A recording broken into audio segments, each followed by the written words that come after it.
that Bethesda's first title was a sports game called Gridiron, and it's released in 1986.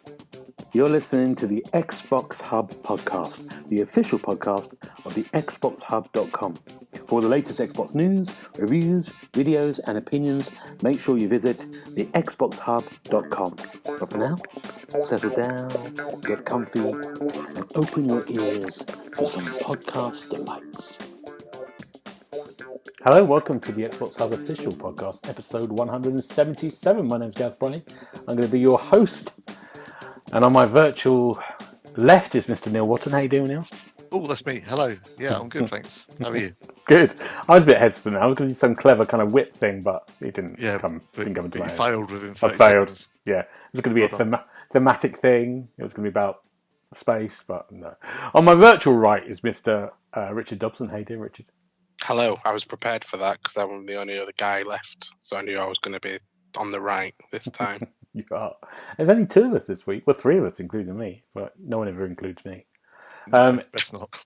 Because we're doing a special, and the two people sitting in my virtual front of me have had Richard's had quite a bit of time with Starfield, and so has Neil, before anyone else. So we're going to do a Starfield special today. We can get Richard's and Neil's thoughts on the game and talk to them all about everything you need to know. No spoilers, of course. No story spoilers. It would be just about the game and what we can see in Richard's review. But first of all, let's just do a quick. How's the week been, everyone? Neil, you had a good week? Yeah, I've had a good couple of weeks, thanks. For fear of sounding a bit like Paul, I went to that London to go and watch the ABBA Voyage concert. Is it called a concert? I guess it probably is. Yep. Yeah. Which, if you're even considering going to see, you don't have to be an ABBA fan or anything. I don't particularly like ABBA. My daughter does, so we went with her. But if you're even considering it, go and watch it. It's one of the best things I've ever seen.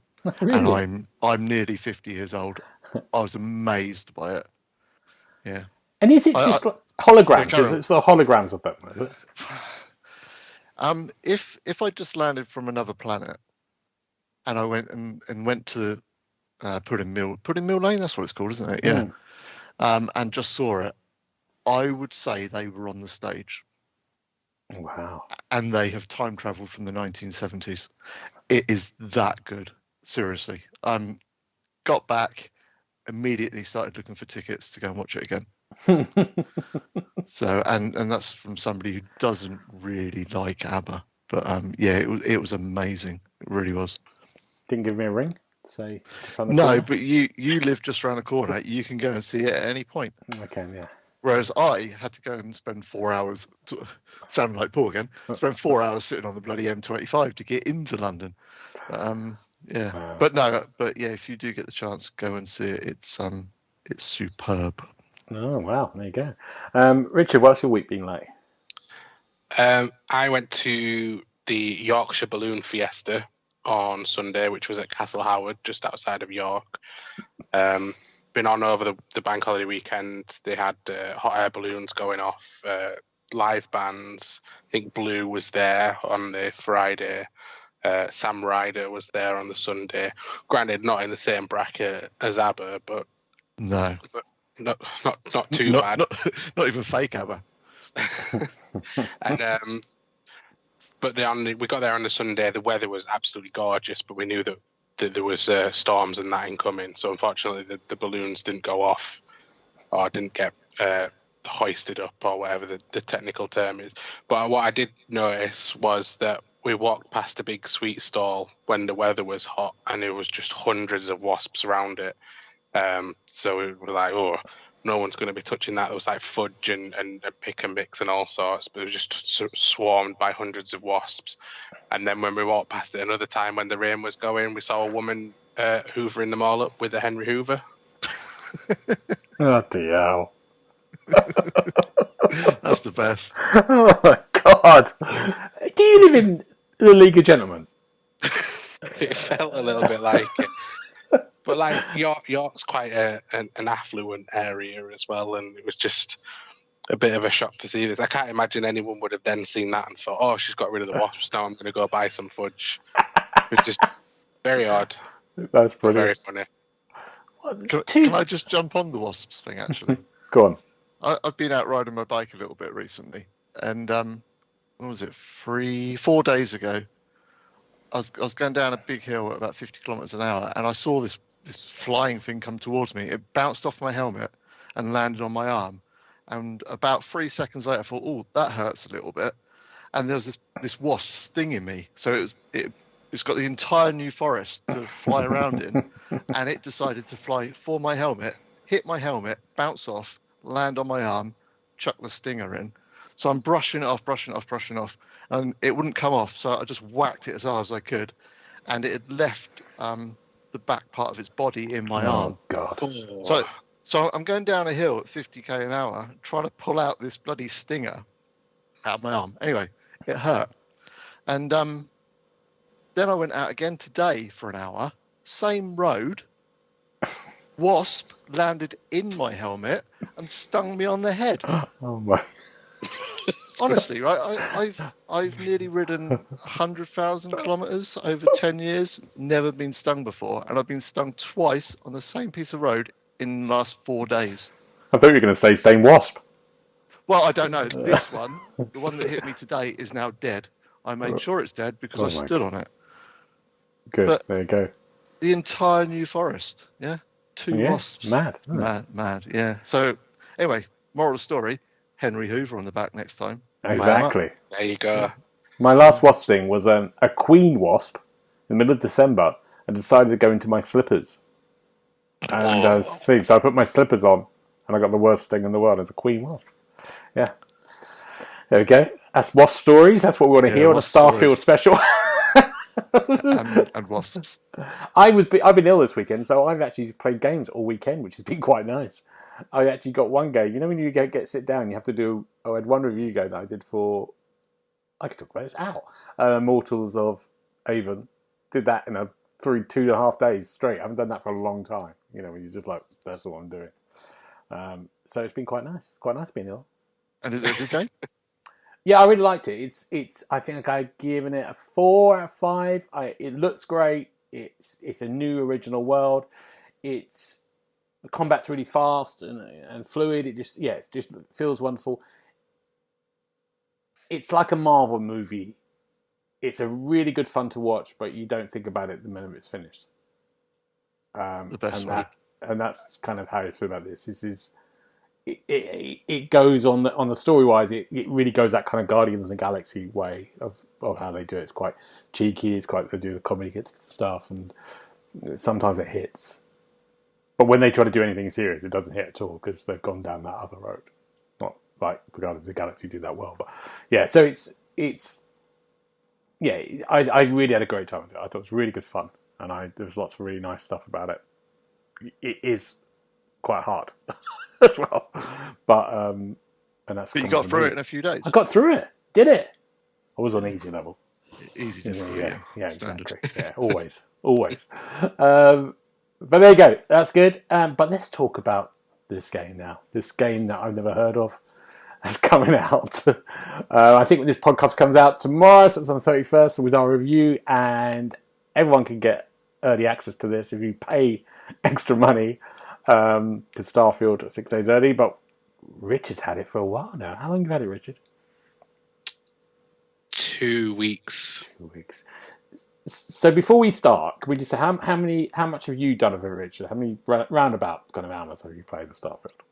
I checked. I did a full page of stats in case I needed anything to talk about. I've played it for 36 hours. Wow. That's good. And Neil, how much have you done? I've not played it for 36 hours. Probably about 6 or 7. Right, okay. There you go. That's more than I thought. Yeah. Which is good for me. Yeah. It's good. I think we just talk. We're not going to give any spoilers about the story, of course. Let's start about I mean, it's been mad on the internet, on Twitter. Probably Richard's seen it, not Neil, because it's not on there. Just like leaks and PlayStation fans, saying it's all awful, it looks terrible. Yeah, some people writing previews and going, "These are my opinions on Starfield, but I've never played it," which I love it. That Metacritic one as well. What was that one? I think they gave it a 0, and it was like, don't know, but just someone had reviewed it and gave it a 0, and it was like, how can you? But that was even before the codes had gone out. It was just, you know what people are like, because it's a first party exclusive and everything. So weird, isn't it? Was this one of those user reviews? Yeah. It wasn't a proper critic one, was it? No. Oh no. I thought Metacritic had kind of clamped down on that a bit by locking away user reviews for like 3 or 4 days after release or something. Have they got around that? I don't know, but maybe they were that early with it that they'd not even locked it down yet. Yeah, maybe. I saw something about there's a load of communities, or a community, that have got themselves set up ready to review bomb it. And I thought, seriously, come on. Oh, it's so weird, isn't it? I mean, there's a whole thing about someone had done some video of like running around the planet, and there's a barrier, so it's not, it's people talking about. There's someone talking today about, well, I couldn't land on Saturn, and everyone's going, Saturn's a gas planet. You wouldn't be able to be dead. So it's all that's going on. But let's just, maybe the first question is it any good, Richard? Yes. Next question. Good. Neil, any good? Yes, very good. Thank you for listening. Next week we're going to be. Can I just say I'm saying yes, it's very good, and it's a game that I wouldn't normally play, but I can see how good it is. Yes, that's all I want to say. Yeah. What should we talk about first? Should we talk about? Maybe let's just talk about the exploration thing. Does it feel like a Bethesda game, as in lines of Fallout and the Elder Scrolls? Does it feel very similar to that, Richard? Or? Does Neil want to take that one? No. Oh, go on. From somebody that's not played very much Fallout and no Elder Scrolls at all, I don't think. Maybe half an hour of Oblivion years and years ago. It immediately felt like a Bethesda game to me. And why is that? The conversations where there's somebody sitting there just face on looking at you. It cuts to a scene where you're having a conversation, you pick through a conversation tree or whatever. And to me, that is a Bethesda game. I don't know why, but I just thought that is kind of Fallout in space, which is what it's been basically sold as, isn't it, for the last 10 years or whatever. So that was my immediate reaction, that yes, it is one of their games. And what about you, Richard? Did it feel like that because you've played Fallout and the Elder Scrolls? Yeah, Neil's got it spot on there. Even when you're not necessarily having the one-to-one conversation with someone, so where the game starts, you wander through this cave, and within 2 minutes, I'd brushed past someone because they were in my way, and it said something like, "Oh, I'm busy. Go and talk to someone else." And I just thought that way that they'd snapped at me was very much like there's an NPC in a Bethesda game that don't want anything to do with you, and it was like straight away you knew you were in a Bethesda game, and with that interaction. Just to be clear to the listeners, I've not played any of this, so I'm in a tricky thing. I've not been anywhere near it, so it's quite a tricky one because I kind of want to ask questions, but also I don't want to know too much as well. Like you're probably listening if you're waiting for the player, so it's like ask all the questions. I want to keep a little bit of surprise. Exploration, Richard. Does it feel like this massive? What was kind of promised? This idea that you're traveling around all the worlds, around space, 1,000 planets or stuff. Does it feel a huge game? Yes, 100%. So once you do the opening bit, which I won't go into too much detail of, you then arrive at New Atlantis, which is one of the major cities. And even within there's just a ton of things to do. So you land there on your ship, and then straight away you're walking past a group of people that are having a conversation, and then next thing you know, you've got a pop-up in the left-hand side of the screen, you've got a side quest or an activity, and that's just happening all the time. Right.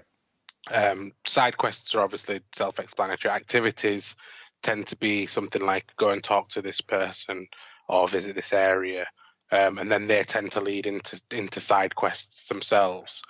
But how we previously spoke about Cyberpunk feeling very much alive with Night City and everything like that. Yeah. Bethesda have really improved that aspect of their previous games. I know that Fallout and Elder Scrolls are very different, but you're wandering through this city, you can visit a coffee shop, for example, and just get all the hubbub and all the buzz around that and everything, and it just feels very much alive as well. Wow. Neil, your experience playing, did you follow a kind of main quest, or did you go off and just roam? Did you go to a planet? I think there's just, I don't want to say there's too much to do, but there's a lot that you're kind of bombarded with, and you have to completely forget how you normally play a game and say, I'm going to ignore that. I'm not going to take it. And then pick something that you're maybe not interested in, but kind of just focus on certain things, because there, like Richard said, there's quests and whatever's galore. So yeah, well, I can't even remember what your question was. Well, I'd say, did I focus on one thing? Or did Not you go really. to a planet? Did you go, I fancy looking at this planet and just go? One of the first things I did was I landed on a planet and just wandered around it, just scanning things. Mm-hmm. To me, that was perfect. I was coming across like these animals and whatever. I was scanning them, and then I'd shoot one, and then I'd kind of get into a little bit of a fight with all its friends, and then I'd scan them, and then wander off somewhere else and find something else. And then there was some guy just walking through the desert with a pet, and he didn't want anything to do with me. He just wandered off. I tried to talk to him. I tried to do whatever with him. He didn't want to know me. And then he was gone, and I never saw him again.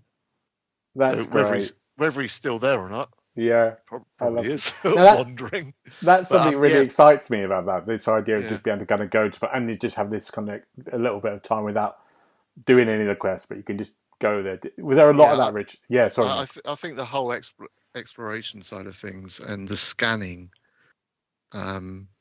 is what I'm mostly interested in. I couldn't care less about the story that kicks off, and to be honest, I think the story is probably going to branch far too far anyway for me to pay any attention to it.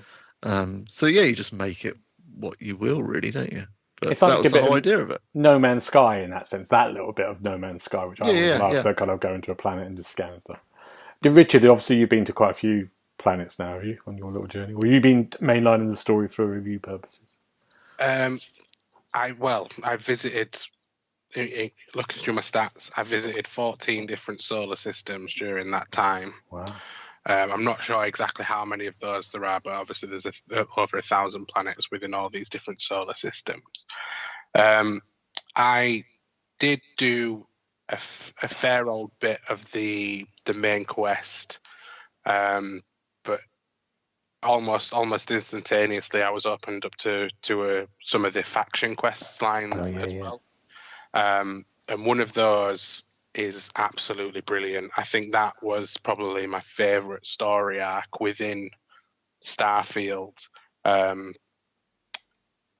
It just sort of how it started, and then you were learning all about the history of the settled systems and everything that sort of happened between where we are now and 2330, which I think is the year that Starfield's set in, and everything that's gone on there.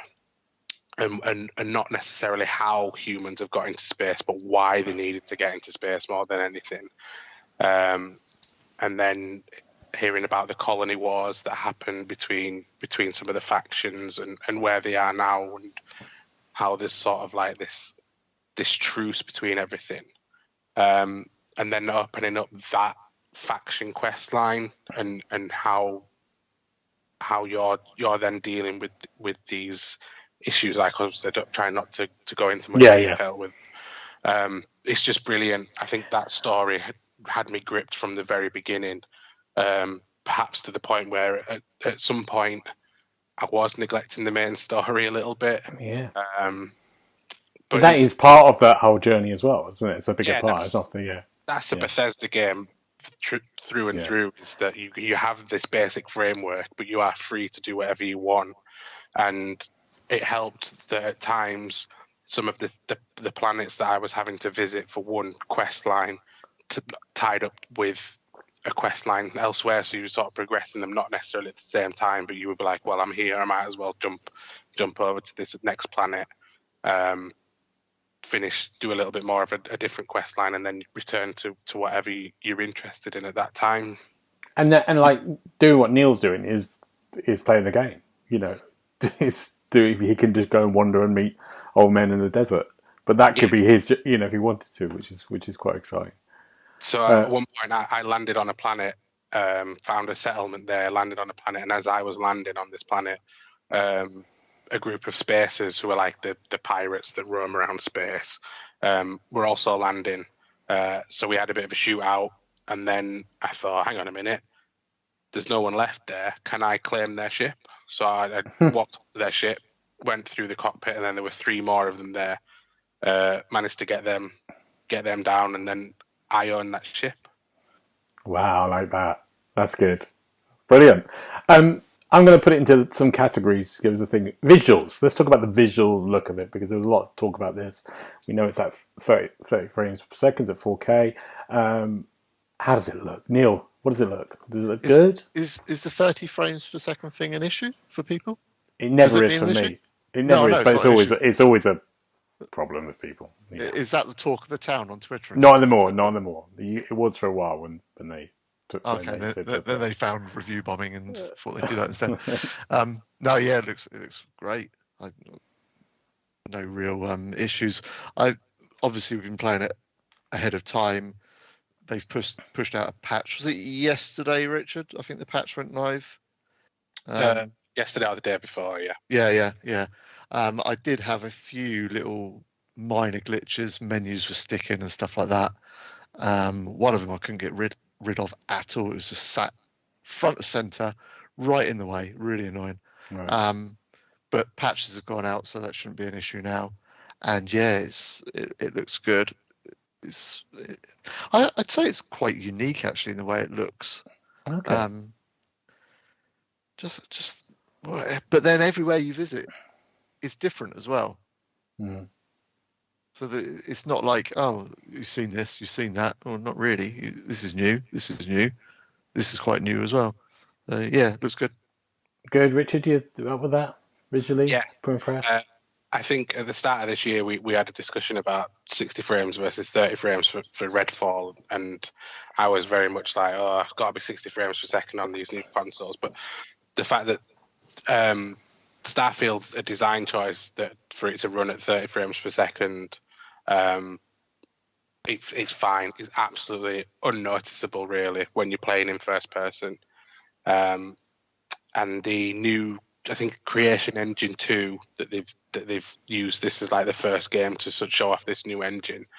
I remember when Fallout 4 came out, it was a bit ropey in terms of graphics for what was a title of that time. But yeah, Starfield looks brilliant. I think the one issue I had was that some of the citizens that wander these cities, the people that you won't necessarily talk to or anything like that, don't look obviously as detailed as the main NPCs. And children, like, I remember the children looking weird in Skyrim, and they still look weird in Starfield, but that's the only issue I've got. They're not trained sim world clones though, are they? That's the thing.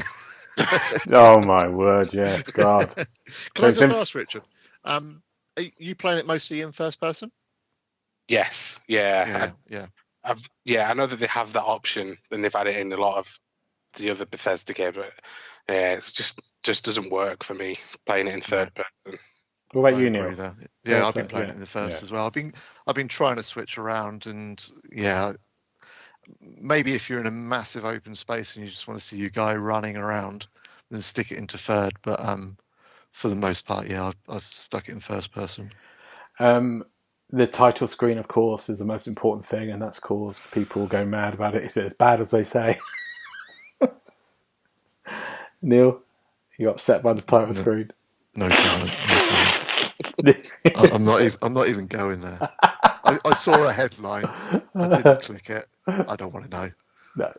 No, Richard. What's wrong with the title screen? I don't know. They said it was really bad. They were upset by it. There was a developer, I think, wasn't it, Richard? It was an ex-Blizzard developer or something. Oh my god! Yeah, it was awful.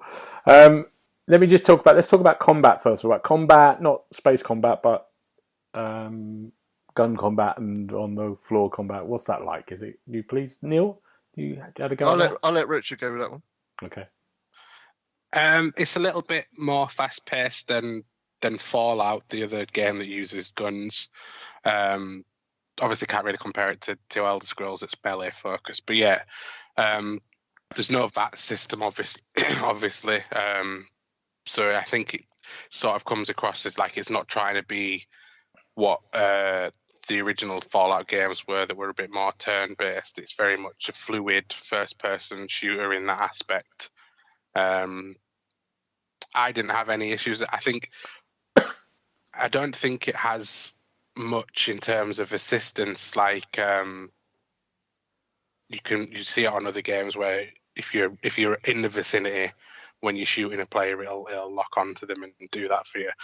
I don't think this has that because unless I'm playing it badly, I go through quite a bit of ammo.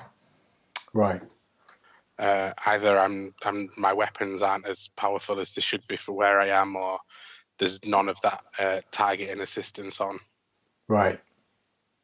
That's like quite good. Can I just jump on that? Of course you can. I kind of agree. Initially, at the very start of it, I was thinking, I'm doing something wrong here. I'm not hitting them. And then I realised that I don't think there is auto-targeting. Is there at all any auto-targeting in that? I've had a look through the menu. What I did do, which helped me, was I turned on when you do shoot them, you get the numbers floating up, because that's turned off by. Okay. I turned that on to see if that made any difference, and it did help me a little bit actually. But I don't think there is any assistance in that sense. Yeah. But no, I've been going through a bit of ammo as well. So yeah. Is there a difficulty level at all, or is it just one? Yes. Oh, there's that. Right. There's 5. I think it's very easy, normal, hard, and very hard. Which all Bethesda games have those 5 difficulties. I think I wouldn't be surprised to see down the line if they do some sort of hardcore mode as well, because I would be interested in seeing that with atmospheres and oxygen levels and all sorts. It's sort of ready for it. You've gone for a very easy, Neil? I don't know. I was just trying to work out what I'd gone for. I'm guessing I've just gone normal.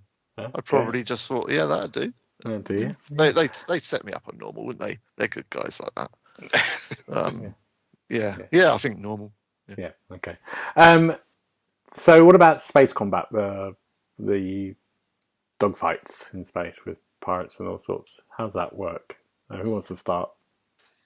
Just get Richard. Richard, go again. Richard,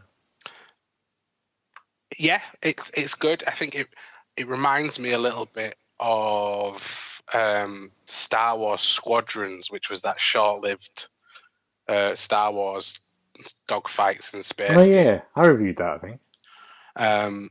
It's sort of a little bit more in-depth than, say, you're just firing at a ship continually.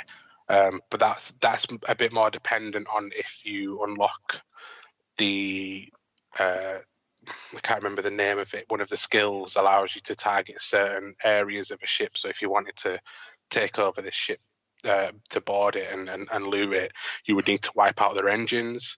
Otherwise, you're just firing at the ship. What you do have that makes it a bit more tactical is there's 5 different elements. I think 3 are your weapons. Sorry, 6. There's 6 different elements. 3 are your weapons, engines, shield, and grav jump, and you have reactor points in the bottom left corner, so you can assign these reactor points. So if you want to bolster up your shield, you'll put more reactor points into your shields, or if you want to make a quick getaway, you'll put points into your grav jump, and then you can fly away without suffering too much damage. So there's a little bit of tactics in that sense. You can make your weapons more powerful and things like that. But other than that, it's fairly self-explanatory, really. It's not. I wouldn't say it's breaking new ground, but it's nice to have it in there as a thing anyway.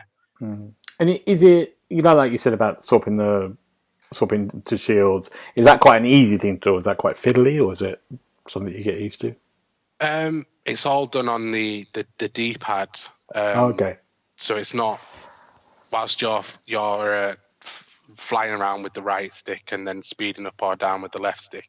That takes a bit of a while to get used to.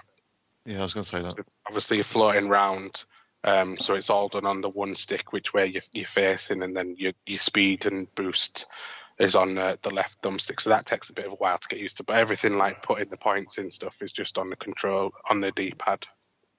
Right. Neil, you better go shooting some pirates. Yeah. I kind of agree, really. It feels a little bit kind of like you're micromanaging your ship as you're flying around and engaging in combat. But it works fine. It's easy enough to do once you get used to it, like Richard says. But it is. It's space combat, and there's nothing that's kind of wowed me from that side of things. But it works absolutely fine. Okay. Yeah. A lot of people have been talking, mainly the developers are the ones that think, but they've talked about they've had it for a while and they've been going for many different paths. Do you feel like, I know you've both, Neil, you're already on, and Richard, you're probably just going through one thing. Do you feel like you would start again and maybe go in a different way, take a different avenue with your character? Would you feel like you want to do that? Yeah. So whenever I play these games first time, I always play it as a goody two shoes.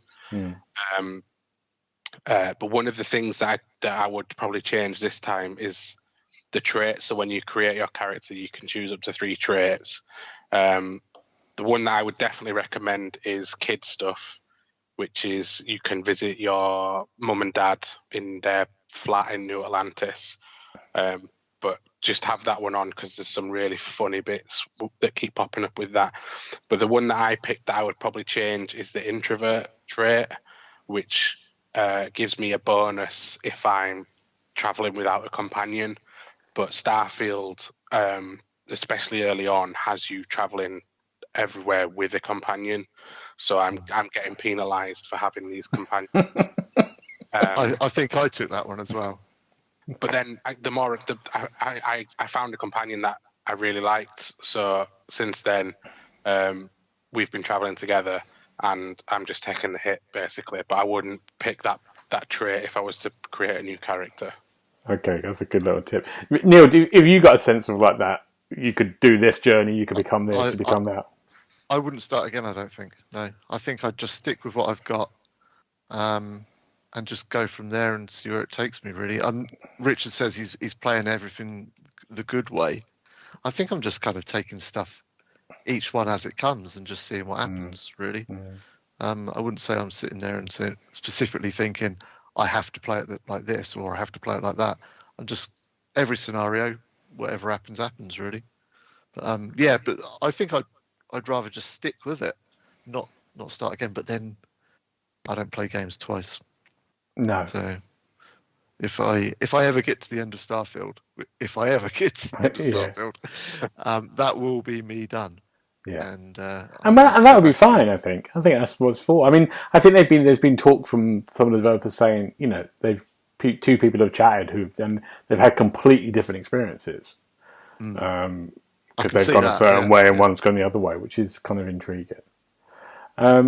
Let's talk about. I'm not going to talk about the story at all, really. I think let's just leave it. I think is that all right with you, Richard and Neil? Yeah. I think it's probably a good thing we're not to be on any dangerous ground with that, because I think people can find that out themselves. Who wants the story?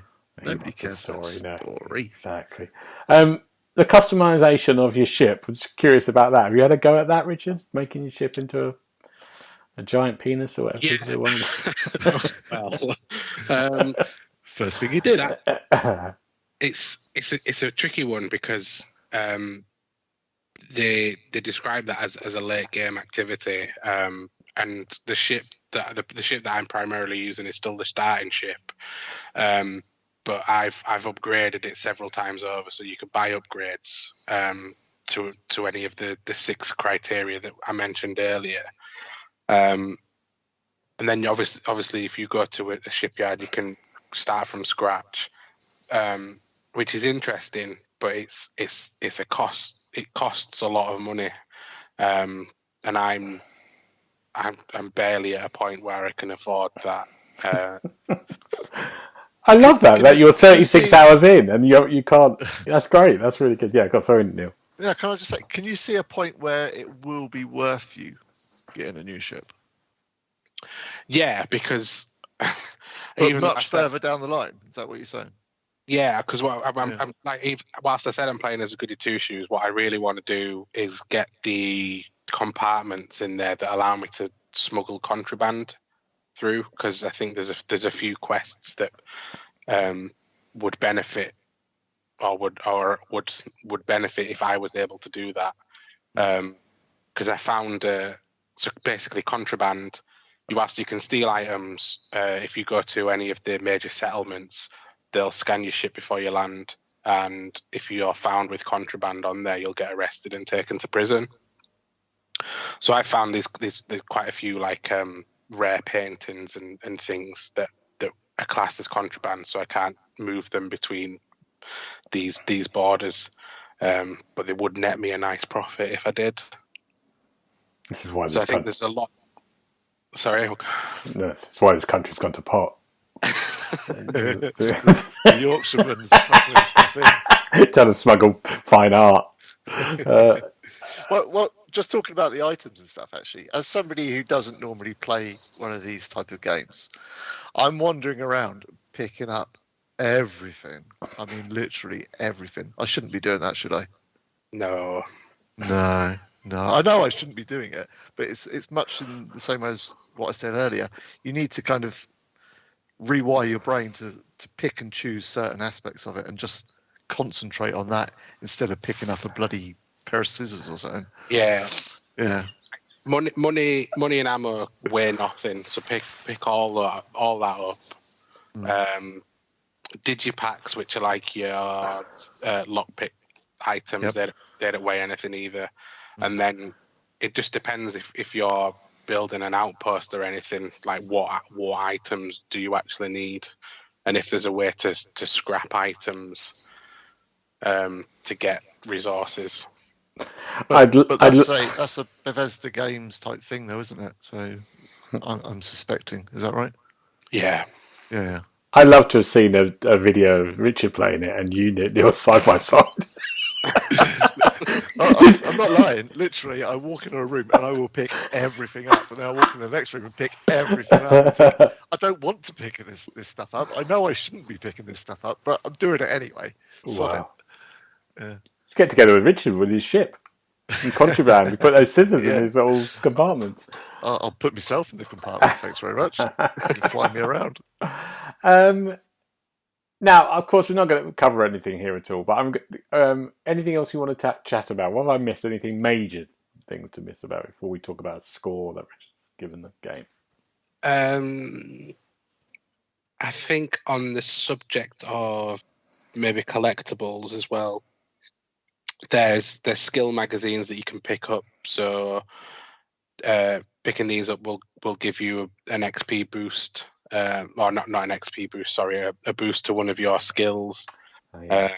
There's the skill tree, obviously, which is a bit weird because I think there's 80 odd skills, and each one of those has got 4 ranks. And I was under the impression when they showed this off before that because you need to complete. So if you put a pistol expertise skill on and then you kill 20 people with a pistol, you've completed that first rank. But it doesn't automatically upgrade you to the second rank where it will give you an extra boost. You need to then use an extra skill point. So you're talking, if you wanted to unlock everything, over 320 skill points, and you only get 1 per level. Right. So, yeah, it was a little bit weird that, but these magazines do give you buffs to skills and abilities anyway. And there's also, I believe, the snow globes, which are essentially like the bobbleheads from Fallout. Mm, Oh, I'm under the impression, but I've not managed to find any. right. So there's So, lots to. And Richard, where are you? Do you think you're near the end, or nowhere near the end? no, I without going into too much detail, I was doing the main quest, and I was just saying that something happened about 30 hours into when I was doing a main quest, a main story quest, and it's just fundamentally changed the game for me. So I don't think I'm close to finishing the main story yet. Wow. Neil, anything else you want to add before we get Richard's score? No, not from me. I think we've covered pretty much We've done everything without that giving needs anything covering. away. Yeah. Richard, what have you given it? Well, Paul's going to be happy because I'm going to give it a 4.5 out of 5. Oh wow, not a 5. What's your reason for not a 5? There's a couple of things. I know that Neil's previously mentioned it, and I think I may have just been a bit unlucky, but a lot of the planets that I've been on, whilst there's settlements and there's various things to discover, a lot of them are pretty barren. You can scan flora and fauna, but there's also a lot that just don't really have anything on them. And also, I struggle with how there's no mini-map for even the major settlements, whereas in the other games you would wander around and you could press the map button and it would show you a local map of every shop and everything like that. It's not in here for some reason, and these are big cities that do need that kind of guidance at times. I mean, you've got a quest marker and stuff and everything like that, but it's just little things like that feel almost like a step backwards from how it's been in previous games, that suddenly it's not in there now. Right. Okay. 4.5, still a very high score. You can read Richard's review on the site now, much more detail. Neil, do you think you're happy? Do you think that's a good? I know you've done 6 hours, so do you feel I'll let him go with that. Yeah, not a problem. Yeah, okay. It feels about right. Yeah. Good. Well, we'll see what all the scores are. I think it's going to be high, isn't it? Probably they're going to be 5s and 4.5s everywhere, probably, aren't they? That's feeling. I'd be surprised, if it's less than that. So we can play, if you've got the early access, you can play Starfield tomorrow. There's lots of lovely little gifs that I see of people doing. Do I get the game free in 6 days' time, or do I pay the money now and pay on Friday? Lots of people looking very worried. Can I ask you, Gareth, what are you going to do? I'd wait. That'd be madness. I've got bloody review games to do. I mean, I'm tempted. That premium edition, am I right in saying, is £100, isn't it? Yeah. It's a lot of money for a game. Even a game that has got this much content in it and is going to keep people going for hours and days and weeks and months and probably years. And you're only getting an art book and soundtrack, which I have to say I quite enjoyed looking through. Right. I don't really I will say that it's got the full soundtrack on, which I think is like 50 odd tracks, and the art book you can have as a slideshow with the music playing is actually really good, and it does come with the first expansion as well. You got that, yeah. Whenever that is, but no rush for that. Don't worry, but that can be this time next year, and I'll still be struggling to get to it in time. Yeah, I'm not going to. I think that most people, they've waited this long. They can probably wait another 6 days or 5 days, whatever it is. Yeah, exactly. And play it on Game Pass, and do that. But then, if you've got the cash, then splash out. I suppose. Why not? I know. I can. Well, there's so much to play.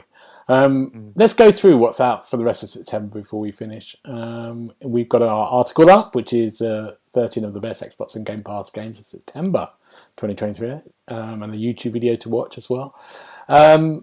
Of course, Starfield is the first one on the list. We talked about that. It's coming out September the 6th. A game called Chance of Sennar, which is, I think it's coming out next week.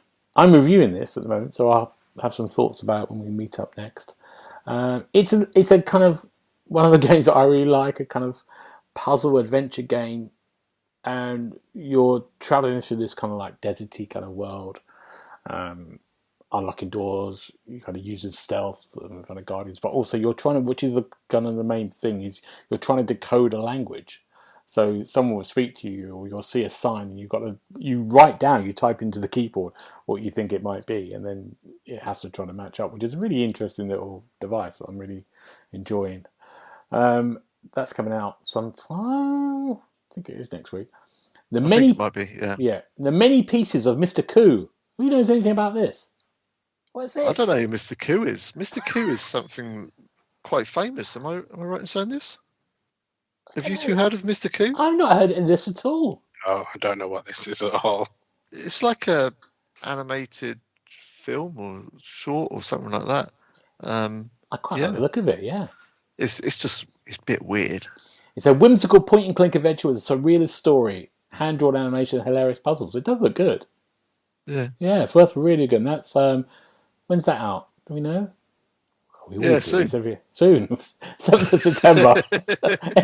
every month we do this. It's out when it's out in September. That's what we need to worry about. Yeah. NBA 2K24, the game that keeps coming. All I'm really able about is that I don't have to review this anymore because there's someone else who likes to do this. Not that it's bad. Here we sack them off. It's back to you again. Oh my god. Me wandering around a basketball city trying to be 24 again, looking for a contract. Yeah. But actually, it's always a hit. It's good. I mean, it's so big, this game. It's like the FIFA games, this football. They're so massive. I know. Yeah. I have to say, I watched the trailer for this the other day, actually, and I was really impressed with how it looked. Oh, yeah. There was a side-by-side, a real life and a video. I couldn't tell the difference. It was that good. Yeah. So, yeah, but I haven't played an NBA game or a basketball game since... no idea. But what was the one... Is it Larry Bird? Is he in X? Yeah, he is, isn't he? Yeah. What was it, 2-on-2 or something? Oh yeah, I know what you mean. From like 1986 or something. Yeah, you haven't played it since then. No. Wow. So it's moved on a bit. Yeah, I bet. The thing I really like about when I do it every time, when I do sort of career mode for the review, I kind of do millions of matches, and I like that it just goes on forever. But I never get better. Well, if I do get better, it's so slight. You know, when you're playing another sports game, you start to get really well. Like you'll get better in a career mode of FIFA. You'll just be knocking in goals.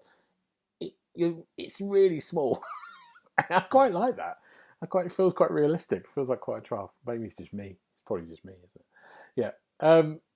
The Crew Motorfest, the game that none of us are excited about. Apart from maybe Neil, tell us about it. You love The Crew, don't you? I remember playing The Crew 1, I think, back at EGX many years ago, and then I played The Crew 2. I enjoyed that. I think I played that one with James quite a bit, actually. I think this one looks fine. It's racer, open world racer. What's not to like? I don't understand what the hatred is for. We were slagging this off last week as well. I think I've talked to Paul. Paul. I think it's probably the closest bit to Forza Horizon. It does look like they looked at Forza Horizon and go, let's do that. Yeah, what's wrong with that? Forza Horizon's amazing. So you follow it. Why not? I've got no issues at all. I'll have a word with Paul. Yeah, good. I'll talk him round. Richard, are you going to play this? No. Good. There you go, Neil. They're going to play. We're all going to play. Save myself for Test Drive Unlimited. Yeah. That's mine as well. Mortal Kombat 1. God, it's a busy month, isn't it? It's not even October. Mortal Kombat 1 is coming out. I mean, we talked about this last week. It does look amazing.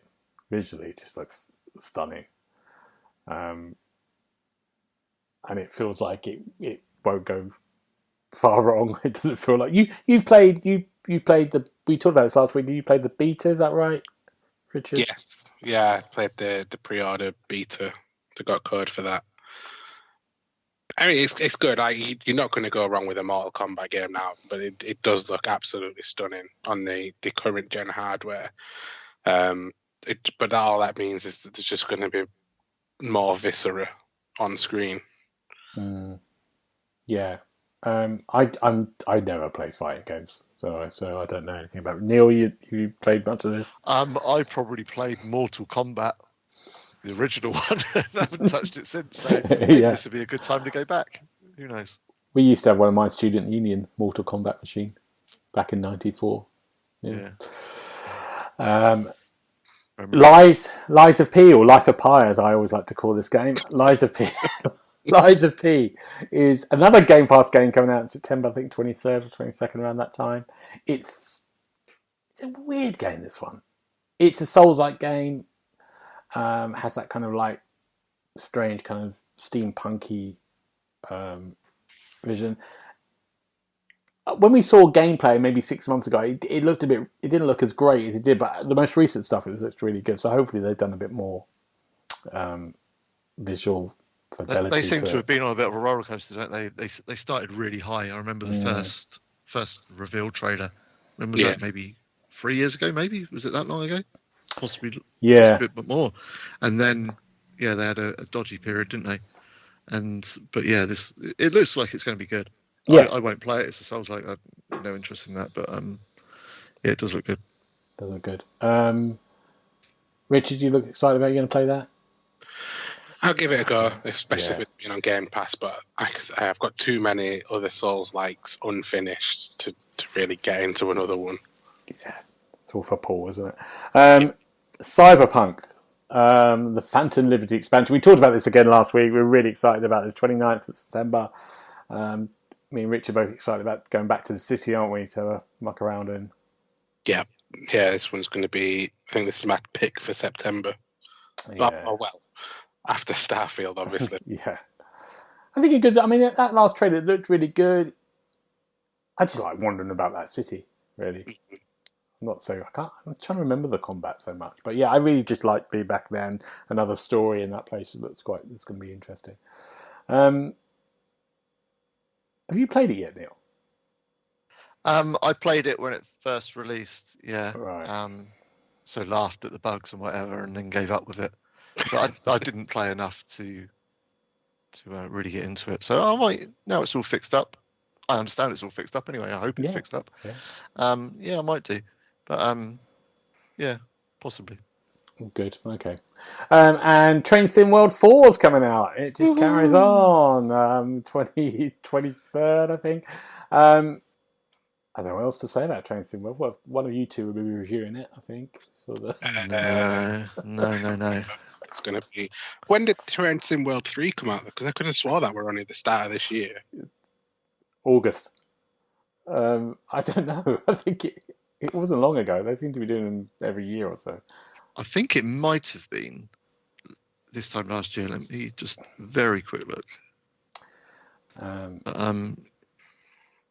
So in this one, So 2nd September 2022 that came out. So it's only been a year, which seems a very fast turnaround, doesn't it, for a game that is quite expensive straight off, and also very expensive in terms of DLC. Like, stupidly expensive in terms of DLC, if you ask me. But there we go. Are they making players buy it all again? Don't know yet. Don't know. Yeah. There's certain bits. If you get a certain edition, you get some of the old DLC back. You know, when we do our review editions, we're lucky we get a special one. So when I've done Let's Plays, I've had people on the YouTube go, "How are you playing this one?" They're getting really angry with me. So I'm like, angry with your clones in the back. Yeah. Angry with me just not being able to start a train again, as I do every year. Forget how to do it. What will be interesting with this one is if it goes to Game Pass or not, because Train Sim World 3 was a day one Game Pass. Yeah. This one, there's no chat about it at all yet.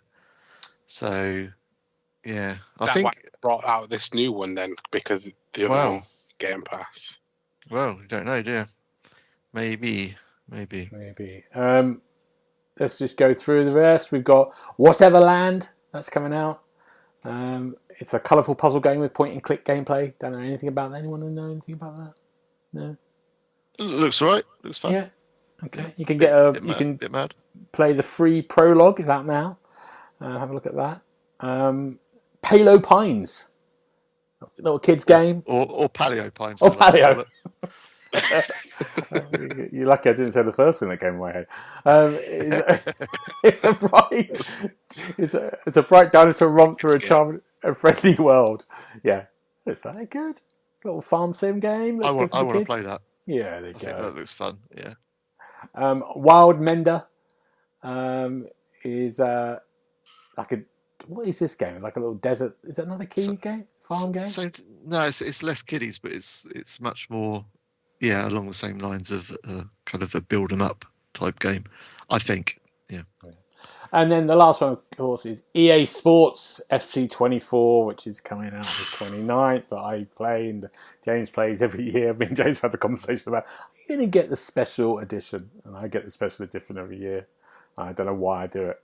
I like whip myself with a chain to something, but I do it every year. Talk to me about EA Sports FC 24, Gareth. Are you excited about that? No interest in it at all. Zero interest.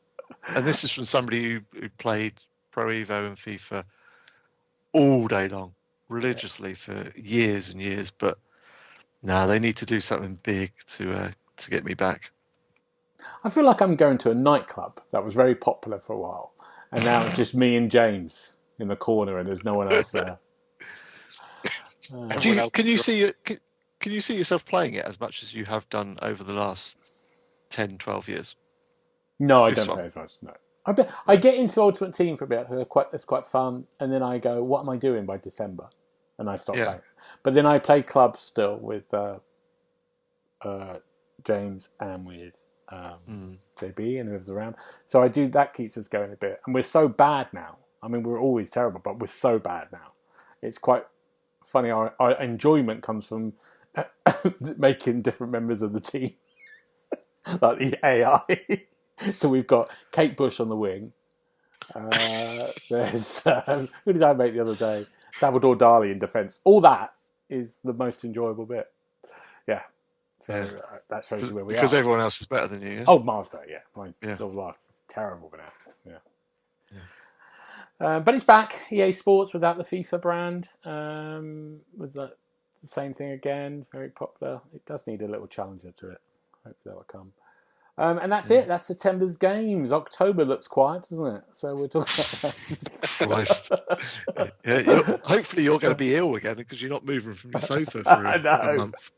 Wow. Thank you two. And what are we looking forward to next week before we go? Neil? Don't know, really. End of the summer holidays, so I can kind of get back some kind of pattern to my life and not have to worry about other things aside from myself. That's the best way. That's good. Where are you, Richard? After the couple of weeks that I've had, I'm looking forward to catching up on some sleep and then probably play some more Starfield. Good idea. Do you know what I'm going to do? I'm going to, in about 20 minutes after I did this together, I'm going to play Trine 5 with James because he's reviewing it for us. That's what I'm looking forward to. Quite a good time with that. That's out today as well, isn't it? Yeah. Yeah, we're having a little good time with that. Same as before, but it's a nice thing. James is just carrying me through the whole thing. I'm just used to it. That's Standard. Standard. Yeah. Getting ready for EA Sports FC 24, so he can do the same there. Yeah. He's got as bad as me. I think I've dragged him down. He used to be good. Right, gentlemen, if we need to get hold of you, where do we get hold of you, Richard? I'm on Twitter, X, Instagram, and that's it, I think. On Threads at Double1912. What about you, Neil? Do you on Threads? I keep getting. Oh, actually, I say it's not me. It's the Xbox Hub. I keep getting new people following us on Threads. So if you're not doing that, look for the Xbox Hub on Threads and Twitter and Instagram and Facebook and all that. And then I'm personally Neil363 on Instagram. Great. You can find me at GB Bryden and all manner of things. But for now, gentlemen, thank you for giving us your Starfield thoughts to Infinity and Beyond, and we'll see you in a couple of weeks. Bye-bye. Bye. You've been listening to the official podcast of TheXboxHub.com.